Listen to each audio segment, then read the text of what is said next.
Kerala special ಆವಿಯಲ್ ಮಾಡಲು ಬೇಕಾಗುವ ಸಾಮಗ್ರಿಗಳನ್ನು ನೋಡೋಣ. ಸಣ್ಣಗೆ ಹೆಚ್ಚಿದ ಬೀನ್ಸ್ 1 ಬಟ್ಟಲು, ಹೆಚ್ಚಿಟ್ಟುಕೊಂಡ ಗೆಡ್ಡೆಕೋಸ್ ಅರ್ಧ ಬಟ್ಟಲು, ಹೆಚ್ಚಿದ ಕ್ಯಾರೆಟ್ 1 ಬಟ್ಟಲು, ಹೆಚ್ಚಿದ ಆಲೂಗಡ್ಡೆ 1 ಬಟ್ಟಲು.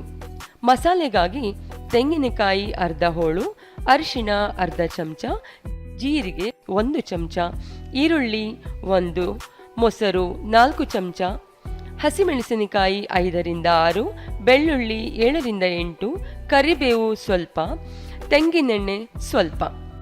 ಮೊಟ್ಟ ಮೊದಲಿಗೆ ಒಂದು ಕುಕ್ಕರಿಗೆ ನೀರು ಹಾಕಿ ಹೆಚ್ಚಿಟ್ಟುಕೊಂಡ ಬೀನ್ಸ್, ಕ್ಯಾರೆಟ್, ಆಲೂಗಡ್ಡೆ, ಗೆಡ್ಡೆಕೋಸು ಹಾಕಿ 1 ಕೂಗು ಕೂಗಿಸಿಕೊಳ್ಳಿ. ಮಸಾಲೆಗಾಗಿ ಮಿಕ್ಸಿ ಜಾರಿಗೆ ತೆಂಗಿನಕಾಯಿ, ಈರುಳ್ಳಿ, ಬೆಳ್ಳುಳ್ಳಿ, ಹಸಿಮೆಣಸಿನಕಾಯಿ, ಜೀರಿಗೆ, ಅರಿಶಿಣ, ಕರಿಬೇವು ಮತ್ತು ಮೊಸರು ಹಾಕಿ ಸ್ವಲ್ಪ ನೀರು ಸೇರಿಸಿ ನುಣ್ಣಗೆ ರುಬ್ಬಿಕೊಳ್ಳಿ. ರುಬ್ಬಿದ ಈ ಮಿಶ್ರಣವನ್ನು ಬೆಂದ ತರಕಾರಿಗೆ ಸೇರಿಸಿ ಮತ್ತೊಮ್ಮೆ ಕುದಿಸಿ. ರುಚಿಗೆ ತಕ್ಕಷ್ಟು ಉಪ್ಪು ಸೇರಿಸಿ ಕೊನೆಯಲ್ಲಿ 1-2 ಚಮಚ ತೆಂಗಿನ ಎಣ್ಣೆ ಸೇರಿಸಿದರೆ ಕೇರಳದ ವಿಶೇಷ ಅಡುಗೆ ಅವಿಯಲ್ ಸವಿಯಲು ಸಿದ್ಧ.